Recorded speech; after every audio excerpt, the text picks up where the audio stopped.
ఆశీర్వాదం. తర్వాత చాలామంది ఉన్నారు. రంగారావు, మరి విషయాలు మీకు తెలిసింది ఏంటంటే మరి రంగారావు, వీళ్ళందరూ ఒక బ్యాచ్ అన్నమాట.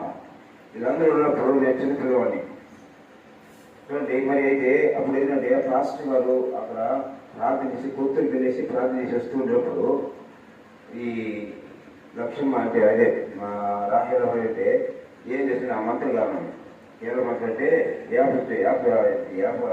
మంత్రులు తీసుకొని విసిరేస్తా ఉంటుంది. అంటే వాళ్ళకి ఏం చేస్తారంటే ఆమె మంత్రులు అంటే మంత్రులు చేసిందన్నమాట. నేను మంత్రులు చేయాలన్నమాట. పాస్టర్ గారు నేను మనకు తెలుసుకుని ఒక ప్రార్థన చేసుకుని వస్తూ ఉన్నాం. వచ్చేటప్పుడు ఎన్నిసార్లు మందిస్తుంది ఇది.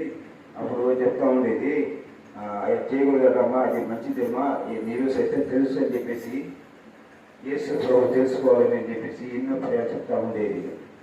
అటేమ్మా అటేమ్మా అంటూ ఉండేది. సదా ఇష్టలేదు అనమాట. నాకు చూస్తూ ఉండేది. అయ్యా చెప్తుంటే బట్టి ఆయన చెప్తుంటే అదే పక్కన మరి చించురామయ్య గారు వస్తుంటే ఒక చిన్నగా వస్తూ ఉండేది. చెప్తుంటే ఒక 2 3 రోజులు మరి అక్కడ చర్చ దగ్గర మీటింగ్ జరుగుతూ ఉన్నాయి. ఆ చర్చ మీటింగ్ జరుగుతున్నప్పుడు అప్పుడు ఒకసారి అప్పుడు చించురామయ్య ప్లస్ యొక్క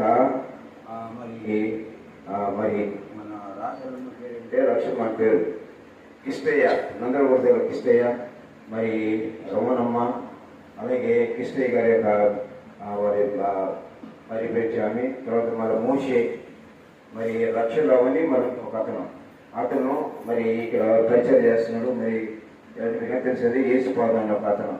వీళ్ళందరూ కలిసి ఒక చిన్న ప్లేస్ అనేది అక్కడ చేస్తున్నప్పుడు యేసు మరి సత్యం నుంచి దేశంలోకి స్వాత ప్రకటన చేస్తున్నారు. ఎక్కడంటే మరి కుయిలమెంట్ పడుతున్నారు రచన చర్చలు. అక్కడ దగ్గర మీటింగ్ చేశారు. ఆ మీటింగ్కి వచ్చినారు వాళ్ళు వచ్చినప్పుడు అప్పుడు దేవుని యొక్క ఆత్మ చేస్తున్నప్పుడు దాని మీద దయచేసి వేసినప్పుడు పరిశుద్ధాత్మ చూడినప్పుడు అనేక మంది పరిశుద్ధ పంపించబడినప్పుడు అప్పుడు దేవుని యొక్క ఆత్మ పంచినప్పుడు ఏంటంటే ఆ మనసు మారింది. వెంటనే మనసు మారింది. వెంటనే అప్పుడు బాప్టిస్ట్ 3 రోజులు మీటింగ్ పెట్టినప్పుడు 3 రోజులు ఉపవాసం ఉండి వాళ్ళు ప్రార్థన చేసి వచ్చే ముగ్గురు వచ్చారు. అక్కడికి 3 రోజులు వచ్చి ప్రార్థన చేసినప్పుడు అక్కడ కాకా నుంచి పాస్టర్స్ వచ్చారు.